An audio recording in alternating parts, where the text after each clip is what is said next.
guys. Hi guys. Guys, we're gonna be submitting the complaint. I'll come out and I'll read you the complaint, and then we'll answer any questions.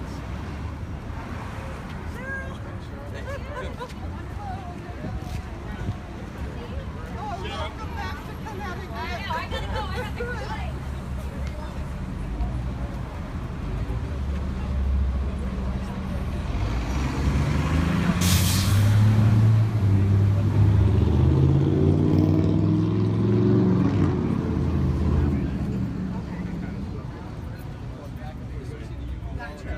Walk back and forth. All right. Okay. Spread out 3 feet apart. You won't keep moving back. Gotcha. All right. That'll give them good B-roll. Okay. Gotcha. Have a sign for you. Okay.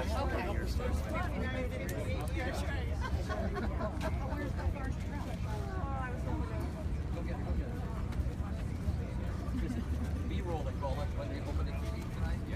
We'll just show the biggest scene will be Yep. sprint walking back. Okay. We've got enough here.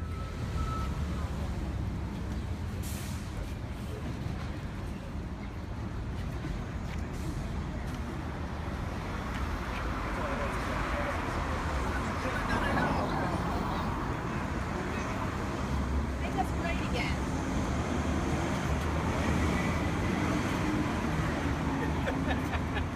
The right one? Hey, how is you? Good. Okay, let's get started. Good morning, everyone. I want to say thank you for coming. My name is Tim. I'm with the Coalition Against Crumbling Basements. This morning, myself and on behalf of dozens of homeowners, we filed a formal complaint with the U.S. Attorney's Office a short while ago.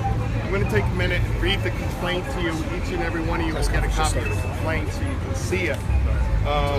2 years ago today, George Colley did the first story on the Crumbling Foundations issue here in eastern Connecticut. This complaint calls for a federal investigation into the crumbling concrete crisis that plagues Connecticut. On behalf of dozens of homeowners, we respectfully implore the Department of Justice, U.S. Attorney of District of Connecticut to conduct a thorough inspection of all persons, entities at the state and local levels to determine the scope, depth of knowledge, and action or inaction by state and local officials in elected and appointed roles, as well as those who served in an expert capacity for building, structural, insurance, consumer protections, banking, and other industries affected or benefited by this crisis. We ask for a comprehensive inquiry into, but not limited to, violations, wrongdoing, misconduct, breach of office and or ethics committed in relation to this concrete crisis. Today, July 21st, 2017, marks the 2-year anniversary of NBC Connecticut news coverage about this disaster. Yet the crisis was quietly discussed by state and local officials, as well as members of industry, for more than a decade prior. No corrective action or investigations ever occurred. The public received no warnings. Affected homes continued to be bought and sold, and the defective concrete was used for countless building projects.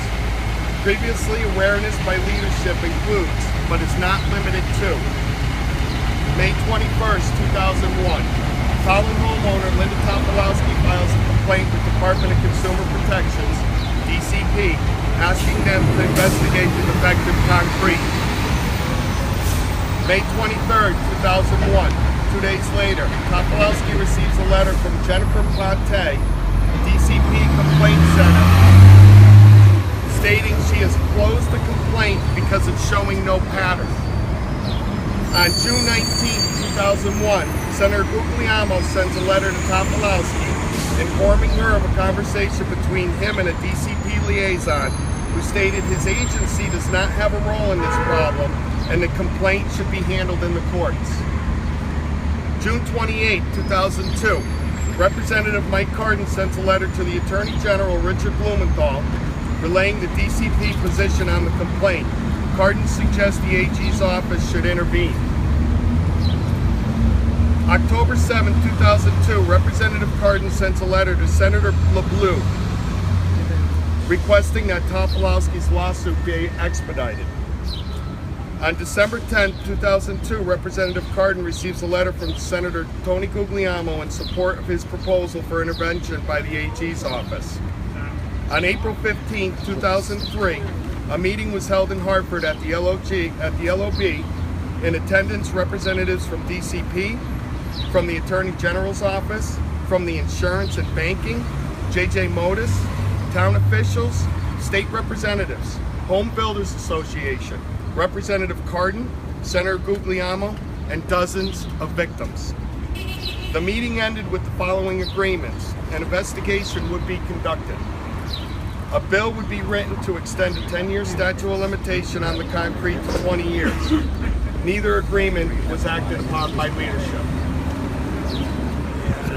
Early 2000s to present, victims filed complaints with their insurance companies only to be denied by a handful settled.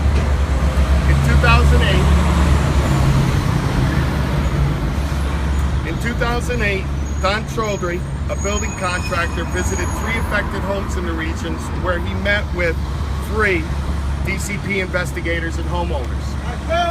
The DCP investigators took photographs of the affected concrete and informed Chaudhry that DCP would send out a consumer bulletin.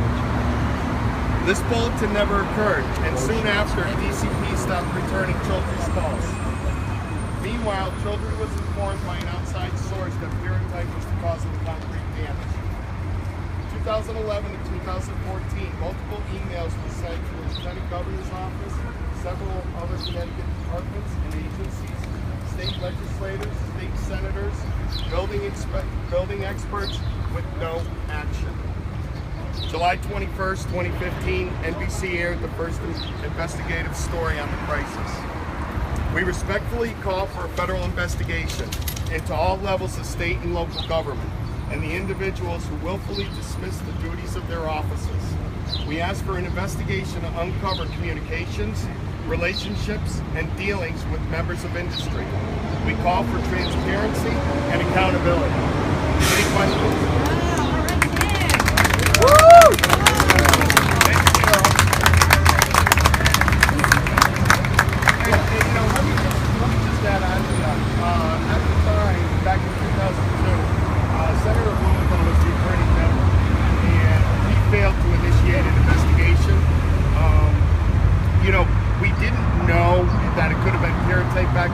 But if he had initiated and allocated sources to investigate, we might have found out that pyrrhotite was the problem 15 years ago, and this problem could have been stopped.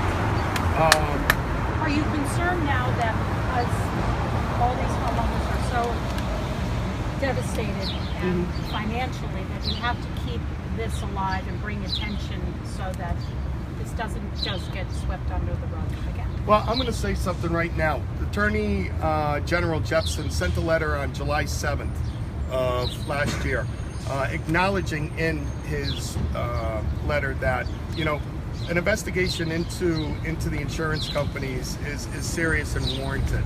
You know, my question to the governor is, has he given that direction to the Attorney General to go ahead and investigate the insurance companies? And if not, why? Because in the last, so that was a year ago, but yet in the last couple months, from my understanding, some insurance companies have allocated $50 million to help, you know, the city of Hartford. Whether that's true or not, you know, that's a question that needs answers to. But how will this help you? I mean, you still we need accountability. You know, this cannot continue. And, you know, not only on a state and local level, but on a national level. You know, we need to set precedent that if this happens out west somewhere, you know, these are the guidelines that we're taking, and these are the hurdles that we had to overcome to help the homeowners with financial resolution. Tim, question for you. Sure. You guys didn't file this complaint today without really thinking about it for other residents' terms. Absolutely. Is this something you took lightly? Well, I mean, this doesn't interfere with the financial resolution, but what it does is it focuses on how government is supposed to be helping the people that elect them and that are appointed, and they failed. And they failed for the last 15 years. And the question is why? And if there was any federal laws broken or any misconduct conducted, we need to know that. And that needs to be stopped, because that's not why government's implemented. And I mean, the questions you're asking the federal government to look into are, did the state do what it needed to do when it needed to do Absolutely. it? Are you concerned that by filing this complaint today that you're going to have less cooperation from the state government? No, because that was in the past. You know, this was back in 2001, 2002, DCP, the Attorney General. I mean, Department of Consumer Protection's job is to protect the consumer. They failed. The Attorney General failed back in 2002. Senator Blumenthal was on my front lawn a year and a half ago, and he said that if he had known then what he knows now, things would have been different. Well, you know what? The reason why we know what now is because of an investigative reporter from NBC. So, you know, George Colley from NBC did what the Attorney General and DCP failed to do, unfortunately. You just didn't want to touch it, you didn't want to deal with it. That's unacceptable. You know, that's your job. You know, your job at the Department of Consumer Protection is to protect your consumer. Whether you want to touch it or not, you need to touch it. Did the U.S. Attorney's Office give you any sense of like how long it will take them to decide whether or not they will take it? From my understanding, it's going to be assigned to an attorney, which is going to be in contact. He or she will be in contact with me next week. But it's not a done deal that they're actually going to conduct the investigation. Nope, it's not a done deal. We submitted a formal complaint. Whether they choose to open it up as a federal investigation is their choice. You're asking. We are So asking. you might hear next week. Yeah. Wow, that's Had some action been taken by the legislature this last session, by the DCP, anything you could be here today? I think today is a lot different than it was years ago. With the legislators and our elected officials are very involved and working very hard today to try to come up with a solution. Our challenge is the budget. You know, so I have to give credit where credit's due. You know, these legislators and some of the senators are working very hard for us to come up with a financial resolution. It's the budget that's the hurdle right now. Well, you went over very detailed listing of contacts there.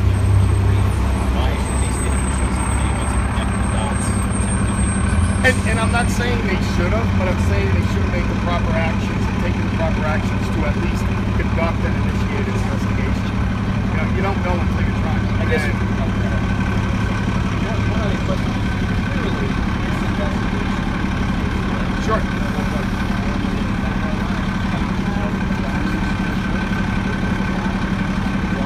Absolutely. Absolutely. You know, and that's what we need a federal investigation for. The state conducted an investigation, but the state of Connecticut didn't talk to Linda Topolowski, who was, you know, there in 2001, who has files and paperwork. The state of Connecticut didn't ask Don Crumbling, you know, what's going on, and he's got information. So the state of Connecticut didn't investigate. They conducted an investigation when they should be, in fact, investigated for years ago. Do you think there was like any kind of criminal activity, or you think it was just people dropped the ball and screwed up? I don't know. That's a question for the U.S. Attorney's Office, if there was any federal laws broken. Do you suspect this, or maybe? I mean, listen, a multi-billion-dollar problem's been created. The oops just doesn't work for me. Just snowballing. And snowballing, years after years after years after people reached out and people said, "Hey guys, there's a problem here. Can you at least look into it?" We need some help, and the ball was just finger pointing, and the ball was just dropped numerous times. I mean, there's so many of us that became victims after. I mean, you look at this, I bought in 2013. You know, they should have been telling people, and they didn't. Those Right. warnings should have come. That's Buildings that were built after. Could have been stopped. Thank you, everybody. Are most of the homes in the Northeast, I mean, I know they're all over, but it's mostly the Northwestern part of the state, the majority of them. I think it's about 36 towns, I think was, according to Prague's map. So, you know, thank you for coming, everybody. Thank you. Thank you. Good job, Tim.